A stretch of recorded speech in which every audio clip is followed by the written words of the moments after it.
Ozani Ndawuwe Shewe Berile Ntombi yolwandle Sizwe kaMahlaba usikhale singalinganisa amaxhego.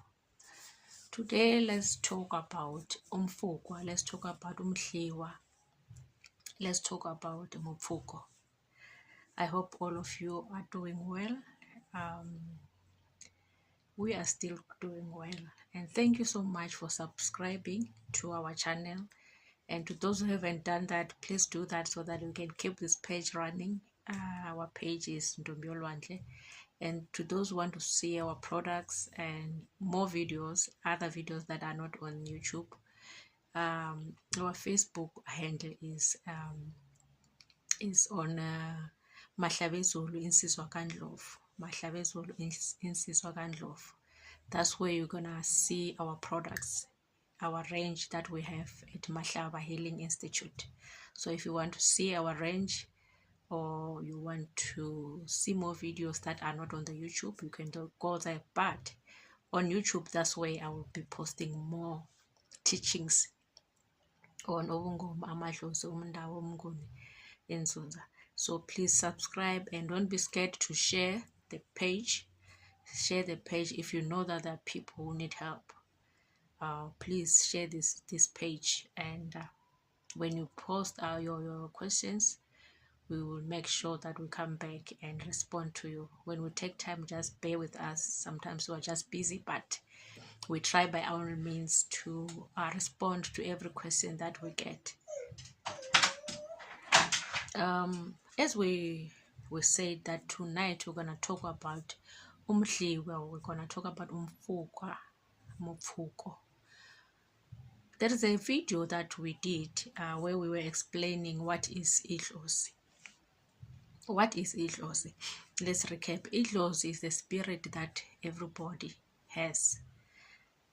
Every family has idlozi. So this is the spirit that we are born with. These spirits come in the family in order to heal, to protect, and to provide. Then there are those who will be specifically called, those who will be specifically have gifts that comes with idlozi. Gifts to heal other people. You can heal people through singing, you can heal people through dancing, you can heal people through bond reading, you can heal people through ubunyanga, using herbs. So that's idlozi. And I also explained that there's a difference between idlozi and a tongo. Itongo is the spirit of the person whose body has passed on. Uma sesishonile, we are called amatongo, right? And then idlozi is a spirit that never had a body, but it needs a body in order to function. So today let's talk about umfukwa. Let's talk about umdliwa. Umdliwa, umfukwa, lidlozi, right? Leli lidlozi kodwa malifikile lifika to destroy, lifika emndenini to destroy. Umfukwa, umdliwa is a spirit that comes in a family to destroy and to kill. That's all. Okay, gogo. Lifika njani ke leli dlozi? As I said, idlozi elihle leli ubutsalwa nalo, it only comes to heal, to protect, and to provide, and to give direction to the family, right? And it also brings gifts to the chosen ones in the family to continue healing other people in using herbs and other form of healing methods. So umdliwa ke uphumaphi? Where does this spirit called umdliwa come from? If I was born with this spirit which is good and which is supposed to be healing and providing, so umdliwa ke, where does this umdliwa come from? Right. So umdliwa is the spirit that will come when you are now born. Right. Umdliwa is an opportunist spirit that will come in the family when the family setup is already there. yiyo imimoya engenayo abantu uma sebeselwe la.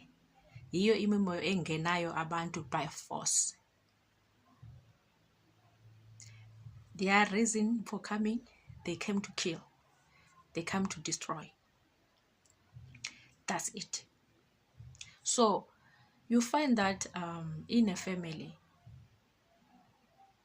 there are those families who, when they reach, let's say in age group, when they reach around 50 or 40, in that family, it is known that there will always be death.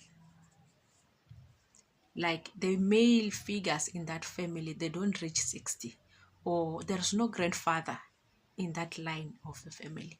We just know that if there's a boy who's born, at this age, this boy will die because of umhliwa, because of umfukwa. Okay, umfukwa lo ungena nobani ke? Uza kanjani lo mfukwa?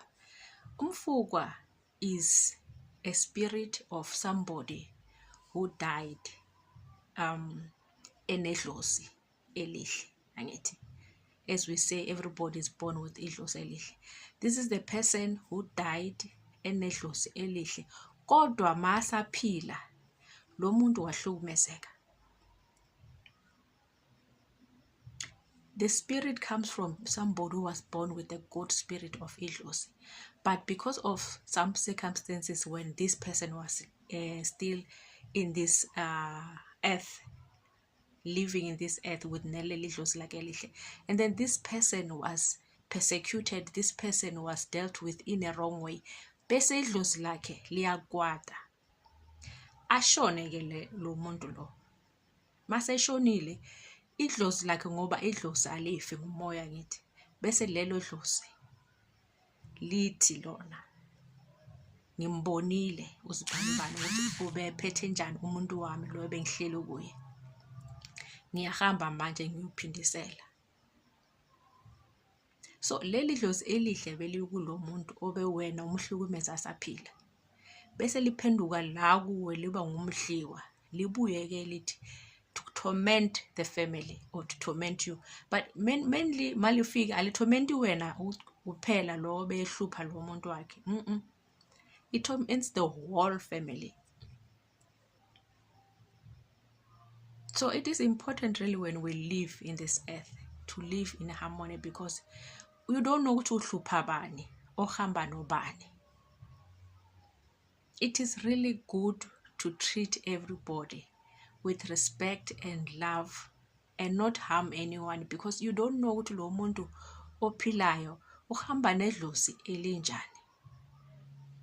Ngoba angashona lo muntu, idlozi will revenge, and when that dlozi comes to you, libuya as umfukwa, libuya as umhliwa, ngoba asilona idlozi lakini lelo, lidlozi lalo muntu bemhlupha. So for laba abahlala nabantu ababancedayo lapha ekhaya, to those who've got people who are helping them at home, it's either they're helping them with the children, or in the kitchen they're cooking, or they're cleaning, or they're doing the yards, or by losing komo, or the goats and whatever. You find that those people are not your family. By all means, treat those people well. Ngoba labo bantu labo noma bezi, even if they are not sangomas and you can't trace anything in them which shows that banamahlozi. As I said, every family has got idlozi. They have idlozi which is taking care of them. So lo muntu loyo naye unamadlozi akibo. Mbambe kahle lo muntu lo. Treat that person well. Don't mistreat that person. Ngoba uma seshonile lo muntu lo ungambambanga kahle, possibilities are idlozi elihamba naye lo muntu lo can turn up to be umhliwa for your family. So imhliwa, it doesn't end with our grandparents or our grandmothers or omkhulu wethu abaphila kudala le. No, umhliwa will continue. Umhliwa will always be there, because as pasiphathani kahle as abantu. Umudliwa will always be there, and it will continue because we are not people who are peaceful with each other. You know, I was worried ngesikhathi when we had riots and people who don't have South African nationalities were being killed, were told to go home, the shops were being burnt, others were killed, and all those things. And I looked at this and I said, you know what, if we knew ukuthi umuntu uhamba nobani, if only we knew ukuthi la bantu sibabulala kanje, who is behind these people, who is working with these people? Ashona umuntu ashonele endaweni okungesiyo yakibo, bakibo bahluleke nokumlanda lo muntu, and then the government buries this person in our cemeteries. Umoya wakhe awulandwanga, isidumbu sakhe asilandwanga. This person died in a very horrible way. Lo muntu lo naye unedlozi. Idlozi alikhohlwa, idlozi liyabona. Bese liyavuka ke lelo dlozi lithi, you know what, umuntu wami wabulawa isikhathi singakafiki. Umuntu wami wabulawa singakafikelele, singakenzi konke lokho benesokwenza. Ngiyavuka manje ngokuphindisela. Uzonishaya umndeni wonke. Lo mfuka uzonishaya umndeni wonke. Niphele nya. Awukhethe nje ukuthi ngibulala abafazi, awukhethe ukuthi ngibulala amadoda, awukhethe ukuthi umntwana ozalwayo ngalesi sibongo ngiyashaya. Akuna umntwana ozosalwa lapha. Nizalele phansi umndeni wonke, obhuti wenu nabosisi nonke nje nizalele phansi. Manithi niyabheka bathi kunomfuka, kunomuntu owabulawa. Ngiyabona le ndaba. So kaningi uthanda amadoda ngoba amadoda ngithi yiwo anembewu. Amadoda yiwo abakhulisa izibongo. So ashaya laba kakhulu. Usala umuzi kungabafazi kuphela. Amadoda ahamba wonke swap.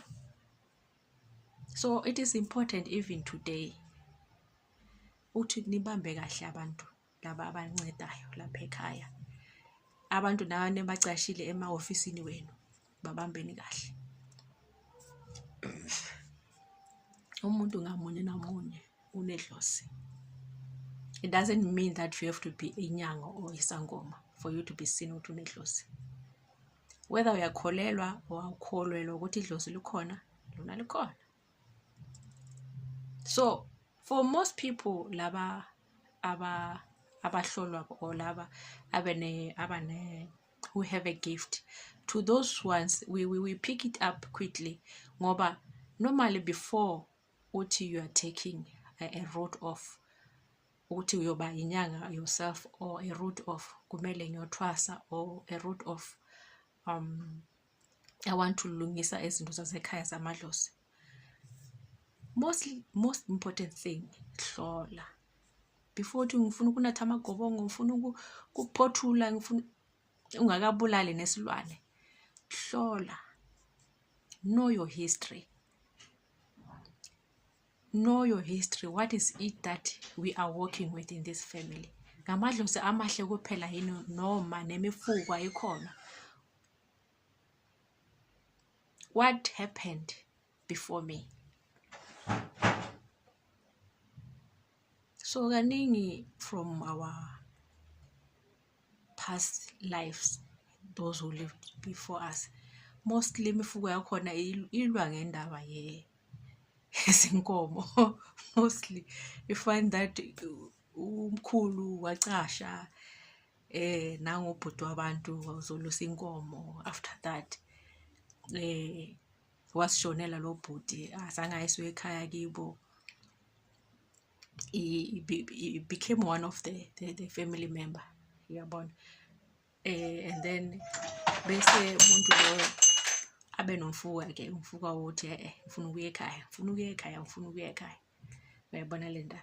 Bese ke kube nalabo uthola ukuthi baphile beyizigebengu vele, umkhulu wethu nogogo. Bebezigebengu babulale umuntu bamthathela isibaya sonke. wamthathela isibaya sonke, and then after that lezo nkomo zabuya lapha ekhaya zakhulisa ogogo wethu, zakhulisa omkhulu, zakhulisa abazali bethu, and then when we grow up nathi bese we inherit those cows, right? Ngihambe ke ngisishaya isifuba ukuthi mina hayi nginenkomo, nginesibaya, indoda yesibaya, umfazi yesibaya, whatever you call it. So only to find that lezo nkomo lezo ukhokho wabulala umuntu le emuva le, wamthathela inkomo zakhe. Idlozi lalokhokho liyabheka, abazukulu balo bayalamba, abazukulu balo abaye esikolweni, kodwa lo owatshontsha izinkomo lo abakhe baya phambili, abantwana besikolweni. Nami ngisishaya isifuba ngithi phela mina nginenkomo, ngisho lezi esatshontshwa, angithi sizozala sezala anyway. So kodwa lapho esiphuma khona zitshontshiwe lezo nkomo, yabona. So lo watshontshela wabulawa futhi. Idlozi lake livuke lithi cha, le iphelela kona manje, iphelela la, ushaye umfuka. Usathi mina yimi phela nginesibaya. You didn't check ukuthi lezo nkomo sifike kanjani. And makugulwa lapha ekhaya, and then abantwana abakuthola ukuthi noma izinkomo zikhona uyazama ukuba bhadalela nama-private teachers to teach them, akuvuki lapha ekhanda, uhlelo umfuka,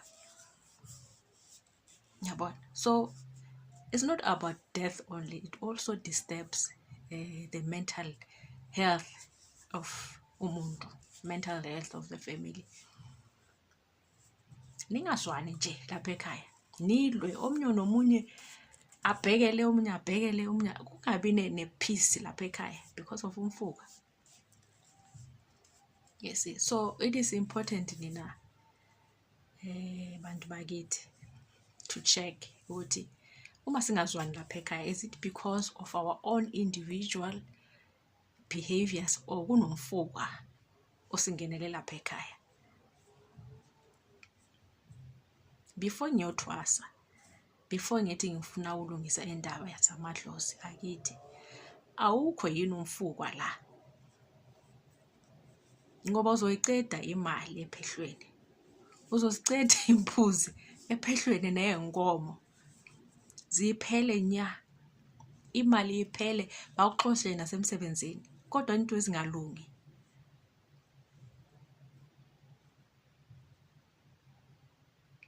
You will spend a lot. You will spend a lot thinking that, you know what, I am fixing my family history, I'm fixing my family ancestors, I'm fixing my family amadlozi. Only to find that there's still this spirit, umfukwa, umdliwa, which is blocking everything, which is squandering everything. After spending 1 million, uthi uye emaphehlweni uye kuphi ubuye uhlale phansi baxoxa nasemsebenzini. By the time you find out ukuthi okay kunomdliwa, awusena nesenti. Yabona, so sicala la, hlola, femba, akhulunyiswe lo mdliwa lo, acelwe ukuthi ahambe. And lapho kunomdliwa khona akufenjwa umuntu oyi-1, whole family nixolise nonke kulo mdliwa for what you did, bese waphelekezelwa ke uyahamba. So unjalo makhehlana bagogo, umdliwa is a spirit of idlozi that turned bad because the person that was living in that the person that who was carrying the idlozi was mistreated or was killed or brutally killed, or mistreated in a nutshell. So bese idlozi lezi liyabuya ke liziphindisele. Sometimes leli dlozi, it's not a foreign to you. Lidlozi lakini, you were wronged, and then there's somebody who was wronged in the family. Bese idlozi lelo libe ngumfuka to the another family. Nakhona ke iyalungiswa leyo. Uze now you are the chosen child and you're supposed to carry on nala madlozi, don't carry on nedlozi elithukuthele ngoba umdliwa lawo ungwakini.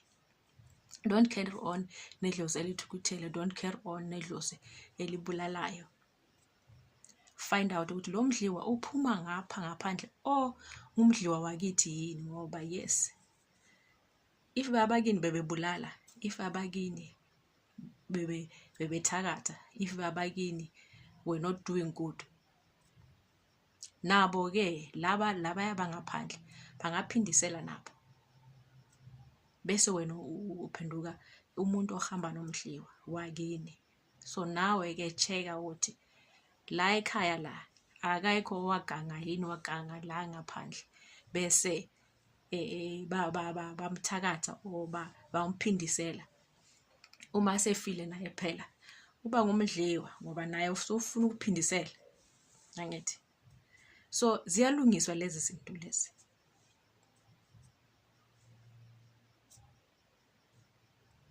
Ziyalungiswa lezi zinto before anybody can say I want to pursue this. So spirituality, to be honest, is very complex. Spirituality is hectic, but it's doable. Don't lose hope.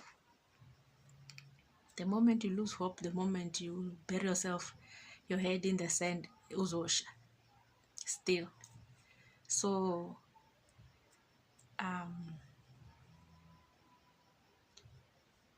kuzolunga. That's what I can say. Kuzolunga kodwa let's check lezi impawu lezi, where you can't find an answer, where you can find a solution, where you can't pinpoint ukuthi kanti in this family what is happening. Hambani yohlola, hambani yofemba, you find that kunomdliwa. And this spirit can be dealt with, this spirit can go away. The only thing that you need to do is to find out what ukhona yini. Angithi. So as I said before, let us learn to live in harmony with people. Let us learn to live with each other in harmony, to avoid the spirit. To avoid the spirit, because this spirit is provoked by us when we're still alive, while we still have a body. Ungasishaya isifuba uthi wena mina ngeke bangenze lutho, mina ngiyabulala, mina ngiyathakatha, mina whatever. Ube nenzondo nje ebantwini abazange bakwenze lutho, uzishaye isifuba. Bazoshona labantu laba,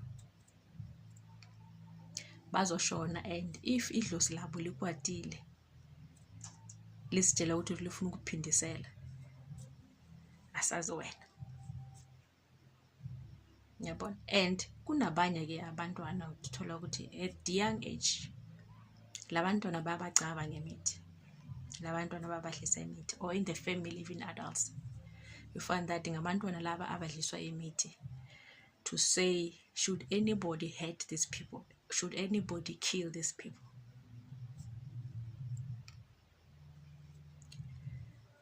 They will see what it will come back to them.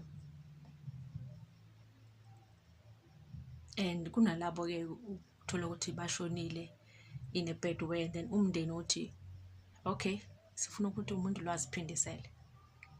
Umfukwa nawo comes in that way. Bamnika ke umithi lo muntu oshonile, bamtshela ukuthi Mahlabezulu vuka, hamba uyosiphindisela. Umfukwa naye uyangena ngaleyo ndlela, ashaya umndeni wonke nalabo abangenacala. So asebelief, asihloleni, asifembeni to check the spirit when you know and you feel that in my family or myself ikhona wrong apha. Check the spirit out. Ndabukwe, share.